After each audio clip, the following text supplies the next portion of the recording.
تیرے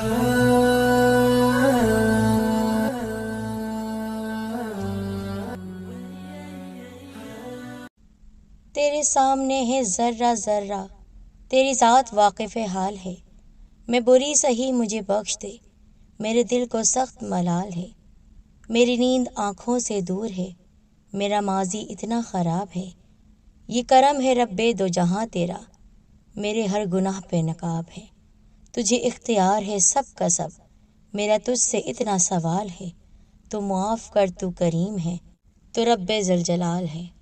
السلام علیکم ورحمۃ اللہ وبرکاتہ۔ بہنوں اور بھائیوں، آپ سب کو دل کی گہرائیوں سے خوش آمدید۔ اللہ والوں کے قصوں میں سے یہ ایک اور بیش قیمت نایاب قصہ لے کر آئے ہیں۔ ایک اللہ والے کی شادی بت عورت سے، پر کیسے؟ جاننے کے لیے مکمل واقعہ سنیے گا، اور ساتھ ساتھ اپنے ایمان کو تازہ کرتے ہوئے سبسکرائب کر دیں ہمارے چینل سیدہ ٹی وی کو، بیل آئیکن کو پریس کریں اور کلک کریں آل نوٹیفیکیشن پر۔ اسلام کی حق بات سیدہ ٹی وی کے ساتھ اولیاء کرام کے سچے واقعات میں یہ واقعہ کچھ اس طرح بیان کیا گیا ہے۔ پرانے وقتوں میں جس طرح بزرگان دین سفر کیا کرتے تھے دین اسلام کو پھیلانے کے لیے، اور آپ کے ساتھ آپ کے مصاحبین یعنی آپ کے ساتھی، آپ کے شاگرد ہوا کرتے تھے، تو ایک اللہ والے اپنے سفر پر نکلے ہوئے تھے۔ دور دراز کے علاقوں سے سفر کرتے کرتے وہ گزر رہے تھے۔ ان کے ساتھ ان کے 5 شاگرد تھے جو کہ فیض حاصل کر رہے تھے اللہ والے کی صحبت سے، کہ آگے جا کر آپ کے شاگرد تھک گئے اور کہا، حضرت ہمیں بھوک محسوس ہو رہی ہے، کیا ہم یہاں پر طعام کر سکتے ہیں، یعنی کھانا کھا سکتے ہیں، کچھ دیر کے لیے استراحت کر سکتے ہیں، ٹھہر سکتے ہیں؟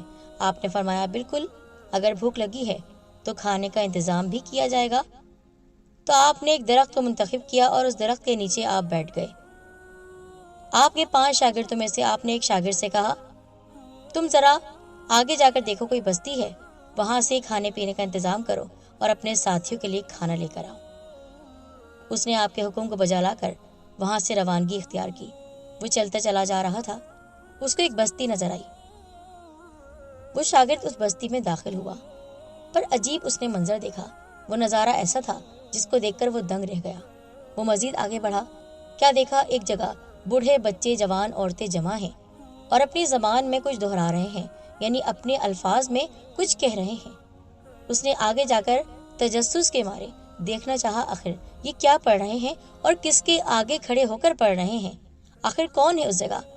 جب وہ آگے بڑھ کر دیکھنے لگا تو اس کو وہاں پر ایک بہت ہی خوبصورت سا بت نظر آیا۔ وہ بت ایک عورت کا تھا جس کو ہیرے جواہرات کے ہار پہنائے ہوئے تھے، سونے کے بڑے بڑے ہار اس نے پہنے ہوئے تھے، یہاں تک کہ اس کے بدن پر ایسا زرق برق لباس تھا جو کسی ملکہ یا رانی کو پہنایا جاتا ہے۔ اس شاگرد نے پہلی بار وہ بت دیکھا تھا۔ جب اس بت کو دیکھا تو دیکھتا ہی رہ گیا۔ اس عورت کا بت اس کے دل میں گھر کر گیا۔ وہ اس کو ایسے تک رہا تھا جیسے سامنے کوئی جیتی جاگتی عورت ہو، لیکن وہ عورت تو ہل بھی نہیں سکتی تھی۔ وہ مٹی کا بے جان بت تھا۔ لوگ اس کے سامنے کھڑے عقیدت سے نہ جانے کیا کہہ رہے تھے۔ اب یہاں پر آپ سنیے، وہ حضرت اپنے شاگردوں کے درمیان بیٹھے ہوئے اللہ تعالیٰ کا ذکر کر رہے تھے، لیکن جب کافی دیر ہو گئی، یعنی صبح سے شام ہو گئی، اور ان کا شاگرد واپس نہیں آیا تو انہیں تشویش ہوئی۔ انہوں نے اپنے دوسرے شاگرد سے کہا، بیٹا جاؤ، ذرا جا کر دیکھو کہ فلاں بستی میں جا کر آخر اسے کیا ہو گیا ہے، کب سے وہ کھانا لینے گیا ہے اور کھانا لے کر واپس نہیں آیا ہے، دیکھ کے آؤ کہیں کوئی مسئلہ تو نہیں ہو گیا۔ وہ شاگرد ادب سے اٹھا اور اس بستی میں پہنچا۔ پہلے تو وہ بھی دنگ ہی رہ گیا تھا، لیکن آگے جا کر اس کو اپنا وہ ساتھی نظر آیا۔ اس کے قریب جا کر اس نے اس کا کندھا ہلایا تو وہ ہل ہی نہیں رہا تھا۔ اس کو پریشانی ہوئی۔ وہ اس کے سامنے کھڑا ہو گیا اور اس کے سامنے ہاتھ ہلا کر کہنے لگا، اے میرے دوست، کیا ہوا تمہیں؟ یوں اس طرح یہاں پر تم بت بنے کیوں بیٹھے ہو؟ تو وہ کہنے لگا، پتھر کے بت کو دیکھ کر میں خود بت ہو گیا ہوں۔ کیا حسین عورت ہے، کیا خوبصورت عورت ہے، اس جیسی عورت میں نے آج تک نہیں دیکھی۔ اس کا ساتھی کہنے لگا، ہوش میں تو ہو، تم جانتے ہو کس کے بارے میں کیا کہہ رہے ہو؟ وہ کہنے لگا، میں نہیں جانتا، بس مجھے عشق ہو گیا ہے اس پتھر کے بت سے، اور اب اس کے سامنے سے ہٹنا محال ہے، میں اسے چھوڑ کر کہیں نہیں جاؤں گا۔ ارے تمہیں حضرت نے بھیجا تھا یہاں پر، تم نے ان کے حکم کو ٹالا ہے، اور وہ تمہارا انتظار کر رہے ہیں۔ اب انہیں جا کر کیا جواب دوں گا؟ ان سے کہہ دو بس مجھے عشق ہو گیا ہے اور عشق کی کوئی منزل نہیں ہے، مجھے ڈوب جانے دیں اس حسین دوشیزہ کے عشق میں۔ وہ ساتھی سمجھ گیا معاملہ بہت گمبھیر ہے اور اتنی آسانی سے حل نہیں کیا جا سکتا، اور حل کرنے والے وہی اللہ والے ہیں۔ وہ دوڑتا ہوا ہانپتا کانپتا آپ کے پاس پہنچا اور ادب سے کہنے لگا، حضرت بہت بڑا مسئلہ ہو گیا ہے، بتاؤ کیا ہوا ہے؟ اس بستی میں ایک بت کی پوجا کی جا رہی تھی، وہ بت کسی عورت کا ہے۔ اس بت کے سامنے آپ کا وہ شاگرد دل ہار بیٹھا ہے اور کہتا ہے، اتنی حسین دوشیزہ کے سامنے سے میں ہرگز نہیں ہٹ سکتا ہوں، اس کو چھوڑ کر میں کہیں نہیں جاؤں گا، مجھے یہیں رہنا ہے۔ وہ اس کے عشق میں پاگل ہو گیا ہے حضرت، آپ کو چلنا پڑے گا۔ وہ کہنے لگے، چلو چل کر دیکھتے ہیں کیا معاملہ ہے۔ سارے ساتھی حضرت کے ساتھ وہاں پر پہنچے۔ وہ اللہ والے چاروں طرف کا جائزہ لیتے ہوئے بستی کے اندر آئے۔ آپ اس شاگرد کے پاس آئے اور اس کو کہا کہ کھڑے ہو جاؤ۔ وہ ادب سے کھڑا ہو گیا، گو کہ ہوش میں نہیں تھا، لیکن پھر بھی آپ کے سامنے وہ ادب سے نظریں جھکائے کھڑا تھا۔ کیا ہو گیا ہے تمہیں؟ حضرت آپ سے ایک بات کہنا چاہتا ہوں، کہو۔ وہ جو سامنے عورت ہے نا، اس کے عشق میں گرفتار ہو گیا ہوں، اور اس کے علاوہ میں کسی اور کے بارے میں سوچ بھی نہیں سکتا ہوں۔ کون سی عورت؟ کہاں ہے وہ عورت؟ اس نے اشارہ کیا، وہ دیکھیں وہاں اس کے سامنے لوگ ہاتھ جوڑے کھڑے ہیں اور اس کے سامنے عقیدت سے دیکھیے نہ جانے کیا کیا کہہ رہے ہیں۔ میں بھی اس کا مرید ہو گیا ہوں اور میں اس کے عشق میں اتنا گرفتار ہوا ہوں کہ یہاں سے ایک قدم نہ ہلوں گا جب تک اسے حاصل نہ کر لوں، جب تک اس سے شادی نہ کر لوں۔ یہ کیسے ہو سکتا ہے؟ وہ مٹی کی بنی ہوئی عورت ہے، پتھر کا بت ہے، وہ بے جان ہے، اس میں کوئی جان نہیں، کوئی احساس نہیں، اس کے اندر زندگی نہیں ہے۔ اس کو تو انسانوں نے بنایا ہے۔ جو بھی ہے حضرت، میں تو اس کو دیکھ کر اتنا فدا ہو گیا ہوں کہ بس اس کے حسن کے جلووں میں کھو گیا ہوں، اور اتنا عشق مجھے آج تک کسی سے نہ ہوا۔ اب تک آپ نے دیکھا میں نے کوئی بھی نافرمانی کا کام نہ کیا، لیکن نہ جانے کیوں اس عورت کی محبت میرے دل میں گھر کر گئی ہے، اور اس کو یہاں سے لیے بغیر میں ہرگز نہیں جاؤں گا۔ اپنے شاگرد کی بات سن کر آپ تشویش میں مبتلا ہو گئے۔ یا اللہ، یہ کیا حکمت ہے، یہ کیا ماجرا ہے؟ عشق ہوا میرے شاگرد کو تو ایک پتھر عورت کے بت سے؟ ایسا کیسے ہو سکتا ہے یا اللہ؟ وہ سچ میں بہت ہی خوبصورتی سے تراشا ہوا بت تھا۔ آپ نے اس کو چاروں طرف سے دیکھا۔ اس کو ایسے قیمتی ہار پہنائے گئے تھے کہ شاید کسی انسان نے وہ ہار نہ پہنے ہوں۔ آپ پلٹ کر واپس جانے لگے تو اس جگہ کا پنڈت آپ کے پاس آیا۔ اس نے کہا، کون ہو تم؟ اور ہمارے اس بت، ہمارے اس خدا کے پاس آ کر آخر کیا کر رہے تھے تم؟ کیا کرنے آئے ہو؟ کس مقصد سے اس بستی میں آئے ہو؟ آپ رحمۃ اللہ علیہ نے فرمایا، دیکھو طیش میں نہ آؤ، ہم یہاں پر تمہیں کوئی نقصان پہنچانے نہیں آئے، بلکہ ہمارا شاگرد یہاں پر آیا تھا کھانے پینے کا سامان لینے۔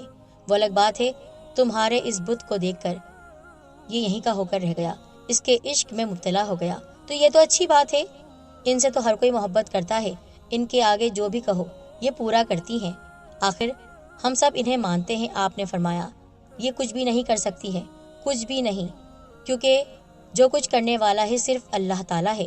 اس کے حکم سے اس کے نیک بندے تمام کام کر سکتے ہیں، وہ بھی اس کے حکم سے، اگر وہ اجازت دے۔ لیکن ایسی کوئی چیز جو کہ خود بے جان ہو، جسے خود انسانوں نے بنایا ہو، آخر اس کے اندر ایسی طاقت کیسے آ سکتی ہے کہ وہ کسی کی مرادیں پوری کر سکے؟ یہ کیا بات کہہ رہے ہو تم؟ گستاخی کر رہے ہو۔ آپ رحمۃ اللہ علیہ نے فرمایا، میں حق بات کہہ رہا ہوں، یعنی تم ہمارے اس بت کو برا بھلا کہہ رہے ہو۔ ہم اس کو برا بھلا نہیں کہہ رہے، کیونکہ اس نے خود کو نہیں بنایا ہے، اس کو تو تم لوگوں نے بنایا ہے۔ اور میں کہتا ہوں، ایک دین کی طرف آ جاؤ، ایک اللہ کی طرف آ جاؤ۔ وہ پنڈت آپ کے ساتھ گستاخی کرنے لگا۔ اب آپ نے دیکھ لیا تھا کہ اللہ تعالیٰ کا حکم آ چکا ہے۔ آپ نے وضو کیا اور 2 رکعت نفل نماز حاجات پڑھ کر دعا کی، یا اللہ، یہاں پر آنا بے مقصد نہیں ہے، یہ میں جانتا ہوں، تیرے ہر کام میں کوئی نہ کوئی مقصد، کوئی نہ کوئی حکمت ہوتی ہے۔ یا اللہ، اب تیرے ہی حکم سے اس پتھر کو تو زندہ کرے گا، تو سب کچھ کر سکتا ہے، تو سب کچھ کر سکتا ہے۔ آپ نماز پڑھ کے اٹھے۔ اے عورت کے بت، کیا تو مجھے سن رہا ہے؟ اللہ کے حکم سے تو زندہ عورت بن جا۔ آپ کے یہ کہنے کی دیر تھی کہ وہ بت جب تک بے جان تھا، سانس نہیں تھی، چل بھی نہیں سکتا تھا، وہ عورت زندہ ہو گئی، اور باقاعدہ ادب سے چلتی ہوئی آپ کے پاس آئی اور آپ کے پاس آ کر کہنے لگی، آپ کے اسی رب کے حکم سے جس کو آپ مانتے ہیں۔ آپ رحمۃ اللہ علیہ نے فرمایا کہ تم مسلمان ہونا چاہتی ہو؟ اس پوری بستی سے کہو گی تم، ان سب کو کہو گی تم کہ تم ان سب کے سامنے مسلمان ہو رہی ہو۔ اس نے کہا، میں ان سب کے سامنے آپ کے ہاتھ پر بیعت کرتی ہوں اور آپ کے ہاتھ پر اسلام قبول کروں گی۔ آپ نے اسے کلمہ پڑھایا۔ اس عورت کے بت نے سب کے سامنے کلمہ پڑھا، لا الہ الا اللہ محمد رسول اللہ صلی اللہ علیہ وآلہ وسلم۔ بزرگ نے کہا، اب مسلمان ہو چکی ہو تو اس نوجوان سے تمہیں نکاح کرنا ہوگا، کہ تمہیں یہ بات منظور ہے؟ اس نے کہا، آپ کے کہنے پر اسلام قبول کر لیا تو کیا آپ کے کہنے پر نکاح نہیں کروں گی؟ پوری بستی جو اب تک حیران پریشان دانتوں میں انگلی لیے ہوئے کھڑی تھی، وہ آپ کے پاس آئے اور کہا، یہ آپ نے کیسے کر دیا؟ ہمارے اس بت کو کیسے زندہ کر دیا؟ آپ نے کہا، میں نے نہیں کیا، سب اللہ تعالیٰ نے کیا ہے، جس کو تم لوگ نہیں مان رہے تھے۔ وہ پوری بستی پنڈت سمیت جو دیکھ رہی تھی، وہ جسے خدا مان رہے تھے، وہ خدا بھی کسی اور کے حکم پر چل رہا ہے، تو وہ سب کہنے لگے، ہم سب مسلمان ہوں گے اور کلمہ پڑھیں گے۔ تو آپ کے کلمہ پڑھانے پر پوری بستی نے اسلام قبول کیا اور آپ اس حسین دوشیزہ کو لے کر اس نوجوان سمیت وہاں سے نکل گئے۔ اس کا نکاح ہوا اس سے، اور اس طرح عشق کی منزلیں طے کرتا ہوا وہ نوجوان اللہ تعالیٰ کے عشق میں گرفتار تو ہوا، لیکن چونکہ ہمارے دین اسلام میں نکاح کرنا بھی سنت ہے تو اس کا نکاح بھی ہوا۔ سبحان اللہ۔ اس طرح کے دینی واقعات آپ سنتے ہیں تو شیئر بھی ضرور کیا کریں، اور کامنٹس تو آپ کے بہت ہی پیارے ہوتے ہیں۔ اللہ تعالیٰ آپ سب کو خوش رکھے، آباد رکھے، اپنا خیال رکھے گا۔